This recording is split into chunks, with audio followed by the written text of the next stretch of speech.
Hello friends, welcome to Vyaspeak. In this lecture, going to explain about the retirement. It is the part of salary, and in this lecture, uh, retirement benefits are explained. Retirement benefits. So whenever an employee retires or leaves his job, जब भी एक कर्मचारी अपने सेवा निवृत्त होता है काम से और या फिर वो अपनी जॉब को छोड़ देता है तो उसको कुछ बेनिफिट्स मिलते हैं। वो बेनिफिट्स होते हैं gratuity, earn leave salary, commuted pension, compensation on retrenchment और प्रोविडेंट फंड। तो जब भी एक एम्प्लॉय अपने जॉब को छोड़ता है या डेथ की वजह से या रिटायरमेंट की वजह से जब वो जॉब से निकल जाता है तो उसको उस वक्त eight the time of retirement कुछ बेनिफिट्स मिलते हैं जो इस प्रकार है। अब इन सब के लिए सबसे पहला जो है वो है ग्रेच्युटी। ग्रेच्युटी क्या होता है कि it is a monetary benefit given by an employer to his employee at the time of retirement. But ये ध्यान रखना है कि ये जो बेनिफिट होता है ये उसकी मंथली सैलरी में ऐड नहीं होता है, पहली चीज तो ये। और दूसरा, it is mandatory for all employee to complete 5 years of service to for eligible of gratuity. अगर कोई भी एम्प्लॉय को रिटायरमेंट के बाद या जॉब छोड़ने के बाद या डेथ के बाद अगर आपको मिलती है तो उसके लिए 5 साल कंपलसरी होता है। तो gratuity is govern by the payment of gratuity act and it is given in the following cases. Gratuity जो होता है वो का पेमेंट जो है वो ग्रेच्युटी एक्ट के अंदर गवर्न होता है, या तो रिटायरमेंट पर मिलता है या जब वो रिजाइन कर देता है या जॉब छोड़ देता है तब मिलता है, और या फिर डेथ हो जाता है किसी एम्प्लॉय की या एक्सीडेंट हो गई। और डेथ और एक्सीडेंट के केस में जो 5 साल वाली कंडीशन है, this 5 years condition of service to be eligible for gratuity, ये नहीं काम आती है। उसके लिए 5 साल कंपलसरी होना जरूरी नहीं होता है अगर उस किसी एम्प्लॉय की डेथ हो गई हो तो। Now for the payment of gratuity, employee को दो कैटेगरी में डिवाइड किया गया है, एक है गवर्नमेंट एम्प्लॉय और एक है non government employee. Now government employee, अगर गवर्नमेंट एम्प्लॉय को ग्रेच्युटी मिलती है तो वो फुल्ली एग्जेम्प्टेड होगी। और अगर रिटायरमेंट के बाद भी वो कोई और जॉब ज्वाइन कर लेता है, प्राइवेट जॉब ज्वाइन कर लेता है, तो भी उसकी जितनी भी ग्रेच्युटी उसको गवर्नमेंट से मिली है वो एग्जेम्प्टेड होगी। नॉन गवर्नमेंट एम्प्लॉय के लिए एक स्पेसिफिक लिमिट होती है, उस लिमिट तक ही एग्जेम्प्टेड होगा, उसके बाद जितना भी होगा वो टैक्सेबल होगा। तो द एग्जेम्पशन लिमिट जो है नॉन गवर्नमेंट के केस में दो कंडीशंस होती हैं, दो केसेस होती हैं, एक तो payment of gratuity act apply करता है और एक payment of gratuity act apply नहीं करता है। तो फर्स्ट देखते हैं हम payment of gratuity act applies. अगर payment of gratuity act apply करता है तो पहली चीज तो पेमेंट ऑफ ग्रेच्युटी एक्ट कहाँ अप्लाई करेगा, जहां पर 10 से ज्यादा कोई भी फैक्ट्री है, माइंस है, पोर्ट है, रेलवे है, प्लांटेशन है, एजुकेशनल इंस्टीट्यूशंस हैं, जहां पर भी 10 या उससे ज्यादा एम्प्लॉय काम करते हैं तो वो पेमेंट ऑफ ग्रेच्युटी एक्ट के अंदर आएगा। अगर किसी भी साल on any day in the preceding 12 months अगर एक बार payment of gratuity act apply हो गया तो फिर वो हमेशा ही उसके ऊपर एप्लीकेबल रहेगा, चाहे उस पर्टिकुलर ईयर में कम हो जाए, एम्प्लॉय 10 से कम हो जाए। तो एग्जेम्प्टेड अमाउंट जो है वो होता है लीस्ट ऑफ द फॉलोइंग। तो लीस्ट ऑफ द फॉलोइंग में सबसे पहला आता है 15/26 into last drawn salary into completed year of service. Second होता है एक्चुअल रिसीव्ड और थर्ड होता है मैक्सिमम 20 लाख रुपीज। इसकी सारी की हम कैलकुलेशन करेंगे, जिसमें सबसे पहला है 15/26 into last drawn salary. Last drawn जब रिटायर हुआ था तब उसने लास्ट मंथ में कौन सी सैलरी ड्रॉन की थी, और कंप्लीटेड ईयर ऑफ सर्विस कितने साल उसने जॉब करी है, फिर एक्चुअल में उसको कितनी रिसीव्ड हुई है और मैक्सिमम 20,000। सबसे इंपॉर्टेंट चीज हमें ये ध्यान रखनी है कि सैलरी जो है उसका मतलब होगा basic salary plus DA, whether terms of employment or not, whether it is under terms of employment or not. अगर क्वेश्चन में डीए है तो उसे हमें ऐड करना ही करना है। और years of service should be rounded off. जैसे अगर वो कहता है कि 34 साल और 8 महीने उसने जॉब की है तो 34 साल और 8 महीने मतलब हो गए हमारे 35 ईयर्स, और 6 महीने से अगर कम है तो हम उसको हटा देंगे।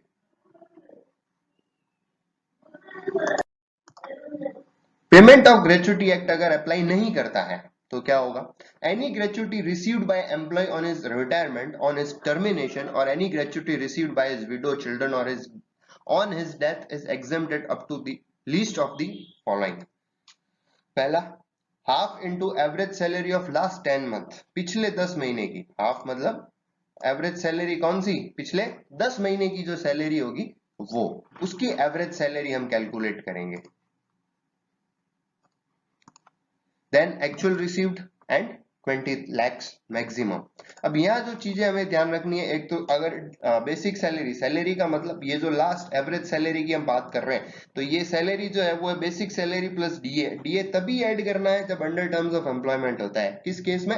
When payment of gratuity act not applies. अगर payment of gratuity act apply करता है तो फिर हमें DA under terms of employment है या नहीं है ये देखने की जरूरत नहीं होती है, ऐड करना ही होता है। लेकिन जब payment of gratuity act apply नहीं होता है तो हमें ये देखना होगा कि DA under terms of employment है या नहीं है, और plus commission. Average salary of last 10 months will be based on the 10 months preceding the retirement और डेथ। जिस मंथ में रिटायर हुआ है या जिस मंथ में उसकी डेथ हुई है उसके पिछले 10 महीने की एवरेज सैलरी हमें कैलकुलेट करनी है। और ये ध्यान रखना है कि अगर उसके पिछले 10 महीने में कहीं पर भी बीच में कहीं इंक्रीमेंट हो रहा है अगर उसका, तो उसको भी हमें ध्यान रखना है। और third, year of services should not be rounded off. जितना भी पार्ट ऑफ द ईयर होगा उसको हम इग्नोर कर देंगे। जैसे 34 साल और 8 महीने, तो हम उसको राउंड ऑफ नहीं करेंगे, उसको 34 ईयर्स ही माना जाएगा। नाउ ये कंपैरेटिव स्टेटमेंट है इन दोनों का, तो उसमें देखते हैं अपन कि कैसे होता है। एक बार मैं इसको और क्लियर कर देता हूं। तो जैसे यहां पर होता है 15/26 इंटू लास्ट ड्रॉन सैलरी, और यहां पर होता है half into average salary of last 10 months. ठीक है ना? तो अगर payment of gratuity act apply करेगा तो 15/26 इंटू लास्ट ड्रॉन सैलरी, और अगर payment of gratuity act apply नहीं करेगा या नॉट अप्लाइड है, payment of gratuity act 1972 applies, payment of gratuity act 1972 not applies, it is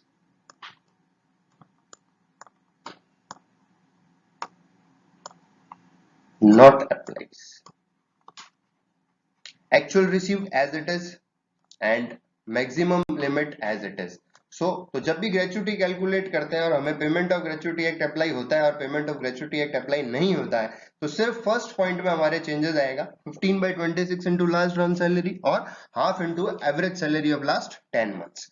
फिर नीचे बेसिक सैलरी में ध्यान रखना है, जब हम सैलरी कैलकुलेट करेंगे तो बेसिक सैलरी प्लस डीए होगा, और year of services should be round of करेंगे जब payment of gratuity act apply होगा। और बेसिक सैलरी इसमें होगा बेसिक सैलरी प्लस डीए, अगर अंडर टर्म्स ऑफ एम्प्लॉयमेंट है तो ही ऐड होगा, अदरवाइज नहीं होगा। और average salary of last 10 months will be based on the 10 months preceding, पिछले 10, और राउंड ऑफ नहीं करना है। एग्जाम्पल लेते हैं, एक एग्जाम्पल से समझते हैं कि कैसे होगा। लेकिन उससे पहले देखते हैं कि gratuity from more than one employer, अगर एक से ज्यादा एम्प्लॉय, पिछला एम्प्लॉय था, आपने जॉब छोड़ दिया 5 साल जॉब करने के बाद और आपको ग्रेच्युटी रिसीव हुई, तो उस केस में जितनी भी ग्रेच्युटी पिछली बार एग्जेम्प्ट हुई है वो मैक्सिमम लिमिट को क्या कर देगी? कम कर देगी। जैसे in case while computing, suppose Mr. X gets 5 lakh as gratuity, earlier he got 3 lakh from his employer and got full exemption। ठीक है, उसको 3 लाख रुपए मिले थे, ग्रेच्युटी 3 लाख की क्या हुई थी? एग्जेम्प्ट हुई थी।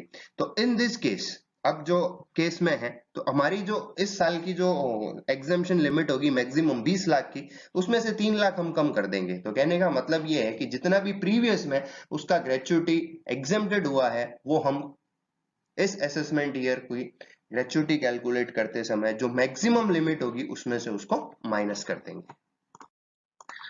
Now, example, Mr. Madan Lal, who is covered under the Payment of Gratuity Act 1972, retires from service after 33 years and 9 months on 30th November 2018। अब आपको यहाँ ये ध्यान रखना है, लिख दिया है उसने कि he is covered under the Payment of Gratuity Act, मतलब पेमेंट ऑफ ग्रेच्युटी एक्ट क्या हो रहा है? यहाँ पर अप्लाई हो रहा है। तो जब payment of gratuity act apply हो रहा है तो वो वाली कंडीशन होगी, the employer page him the gratuity of 9 lakh, His monthly salary at the time of retirement was 30,000, DA 9,000 and HRA 4,500. Determine the amount of exempted under gratuity under section 1010 of Income Tax Act. ठीक है, तो solution में हम सबसे पहले तो ये देखते हैं कि ग्रेच्युटी कैसे कैलकुलेट होगी कि लिस्ट ऑफ द फॉलोइंग। सबसे पहला 15/26 into last drawn into completed year of service, क्योंकि ये payment of gratuity act apply करता है, और दो चीजें तो एक्चुअल रिसीव्ड और मैक्सिमम अमाउंट 20 लाख है ही है।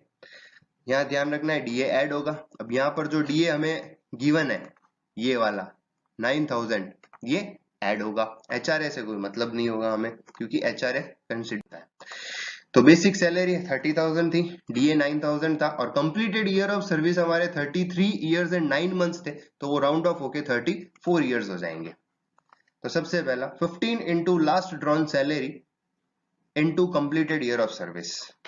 सेकेंड है हमारा एक्चुअल रिसीव्ड और third 20 lakh.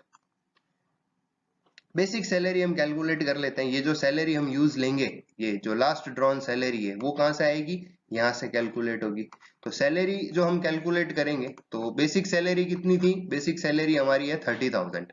This is basic salary, ये 30,000 प्लस, क्योंकि ये under terms of payment of gratuity act cover करता है तो डीए इसमें ऐड करना पड़ेगा। तो डीए कितना है 9,000, तो ये 9,000 डीए ऐड कर दिया और अब टोटल हमारा लास्ट ड्रॉन सैलरी हो गई इसकी 39,000। तो 15/26 into last drawn salary 39,000 into completed year of service 34 हुए, तो 7,65,000 आया। जब आप इस पूरे को कैलकुलेट करेंगे कैलकुलेटर पे 15/26 इंटू 39,000 इंटू 34, तो हमारे पास आएगा 7,65,000।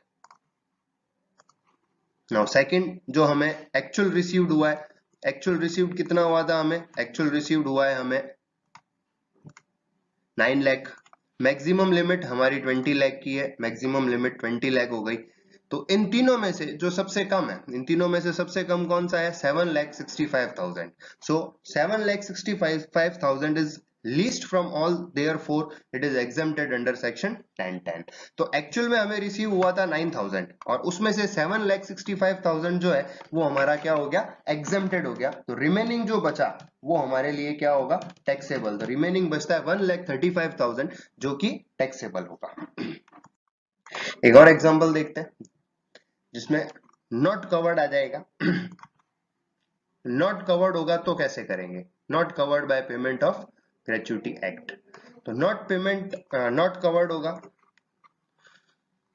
Mr. Raghunath not covered with under payment of gratuity act retires on 20th February 2019 from the post of manager after completing 25 years of service। 25 साल जॉब करने के बाद वो रिटायर हुए।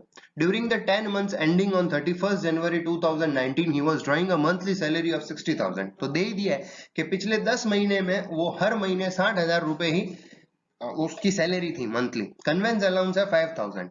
He receives gratuity of 9,30,000 from his employer। 9,30,000 रुपए उसको actual receive हुआ। Earlier he receives 2,40,000 in gratuity from a previous employer in respect of which he enjoys full exemption। पहले भी उनको 2,40,000 रुपए की ग्रेच्युटी मिल चुकी थी जो कि उसने पूरा एग्जेम्पशन मिल चुका है। Compute the taxable part of gratuity. अब इस बार हमें टैक्सेबल पार्ट कैलकुलेट करना है। तो ठीक है, सबसे पहले हम ये देख लेते हैं कि क्या क्या होगा। तो एग्जेम्प्टेड अमाउंट क्या होगा, least of the following. First, half into average salary of last 10 months into completed year of service, actual received और maximum 20 lakh। क्या होगा, salary basic salary plus DA. DA question में था ही नहीं तो लेना ही नहीं है, कमीशन भी नहीं था तो सिर्फ बेसिक सैलरी ही काउंट होगी। Average salary of last 10 months हम कैलकुलेट कर लेंगे और year of service round of नहीं होंगे, वैसे यहाँ पर 25 ईयर्स ही गिवन है, अगर होते भी तो हम उसको इग्नोर करके 25 ईयर्स ही लेंगे। Now basic salary 60,000, completed year of service 25,000। अब average salary for last 10 months, तो एक महीने की सैलरी उसने बताई थी कि 60,000 है, तो पिछले 10 महीने की सैलरी कितनी हो गई, 6 लाख, और एवरेज सैलरी डिवाइड बाय 10 60,000। अब यहां पर तो सेम रहेगा क्योंकि पिछले 10 महीने में सेम थी। ये चेंज कहां होगा, जहां पर कहीं पिछले 10 महीने में अगर कहीं इंक्रीमेंट हो रहा है, तो जहां पर भी अगर इंक्रीमेंट होता है तो फिर वो एवरेज उसका चेंज हो जाएगा, अदरवाइज उसका एवरेज सेम रहेगा। Now, half actual received और maximum 20 लाख था। अब क्योंकि प्रीवियसली उसको 2,40,000 रुपए की ग्रेचुटी, ये देखिए 2,40,000 की ग्रेचुटी मिल चुकी थी, जिसका फुल एग्जेम्पशन उसको मिल चुका है। अगर फुल जितना भी एग्जेम्पशन मिलेगा वो हम उसमें से माइनस कर देंगे, पूरा नहीं। तो यहाँ पर उसको 2,40,000 की ग्रेचुटी मिली थी और उसको एग्जेम्पशन मिल चुका है, तो ये उसमें से माइनस हो जाएगा। अब half into 60,000, half average salary 10 महीने की, ये रही 60,000, into completed year of service, completed of year service 25,000, actual received हुआ 9,30,000, और क्योंकि मैक्सिमम लिमिट उसकी कम हो गई है ऑलरेडी, तो 17,60,000। अब इन तीनों में से सबसे कम जो है वो है 7,50,000, जो तीनों में से कम है वो कौन सा है, 7,50,000 इज द मिनिमम। नाउ उसने पूछा था टैक्सेबल पार्ट ऑफ ग्रेचुटी, तो एक्चुअल रिसीव्ड हमें 9,30,000 था, तो 9,30,000 में से एग्जेम्प्टेड अमाउंट हमारा 7,50,000 एग्जेम्प्ट हो जाएगा, तो रिमेनिंग जो बचेगा 1,80,000, it is the taxable amount. Thank you so much, hope आप लोगों को समझ में आया होगा। कोई डाउट हो तो आप कमेंट कर सकते हैं और पूछ सकते हैं।